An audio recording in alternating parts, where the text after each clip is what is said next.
যদি বৃহস্পতিবার রাতে থাকতো বা সাবিনা ইয়াসমিন এই যে গাড়ি নিয়ে ঘুরে বেড়াচ্ছে ওই এলাকাটা হিন্দুদেরকে ভয় দেখানোর জন্য, তাকে যদি রেস্ট্রিক্ট করতে পারতো বাড়ির সামনে ব্যারিকেড লাগিয়ে, তাহলে আমার মনে হয় মোথাবাড়িতে এবং মালদাতে আরো তাড়াতাড়ি টেনশনটা কমতো।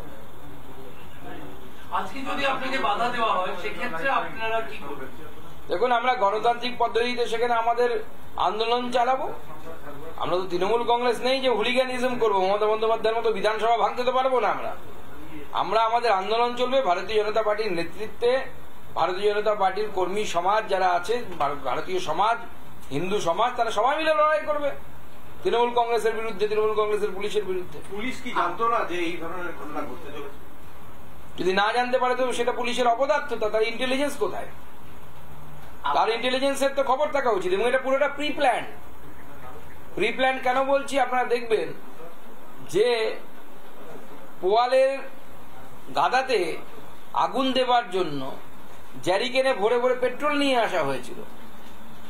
এটা যদি পূর্ব পরিকল্পনা না থাকতো এত তাড়াতাড়ি পেট্রোল নিয়ে কেউ আসতে পারে না, সম্ভব না।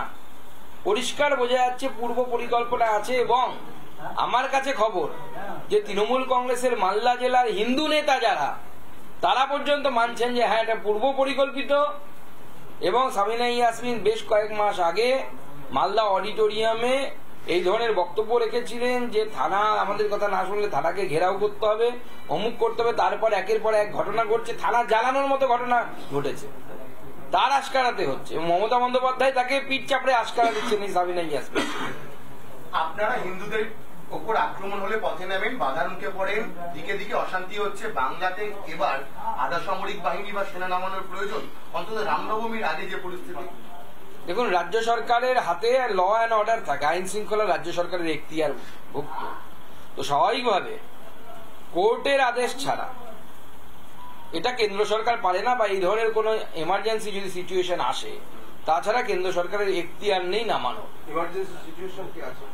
দেখুন, কোর্ট এর আগে আমাদের বলেছিল অবজারভেশনে, আপনাদের নিশ্চয়ই মনে আছে গত বছর রামনবমীর পর যখন হামলা হয়েছিল, কোর্ট তার অবজারভেশনে বলেছিল যে রাজ্য সরকার যদি সুরক্ষা দিতে না পারে তাহলে রাজ্যের উচিত কেন্দ্রীয় সরকারের কাছ থেকে বাহিনী চাওয়া। অতএব কোর্টের মহামান্য আদালতের সেই ডাইরেকশন অনুসারে, কলকাতা হাইকোর্টের সেই ডাইরেকশন অনুসারে কিন্তু রাজ্য সরকারের এবার রামনবমীর আগে কেন্দ্রের কাছে কেন্দ্রীয় আধা সামরিক বাহিনী চাওয়া দরকার এবং তাদেরকে ফুল দায়িত্ব দেওয়া উচিত এবং ফ্রি তাদেরকে দায়িত্ব দেওয়া উচিত। দেখবেন হাওড়া, রিষড়া, কোথাও কোনো বিপ্লবী এসে একটাও ঢিল মারবে না। এরা লাঠির কাছে সোজা, কুকুরের। নানা ধরনের কন্টেন্ট দেখার জন্য লাইক করুন, শেয়ার করুন আমাদের ফেসবুক পেজ, সাবস্ক্রাইব করুন আমাদের ইউটিউব চ্যানেল। পাশাপাশি অন্যান্য ব্রেকিং নিউজের জন্য অবশ্যই চোখ রাখুন রিপাবলিক বাংলায়।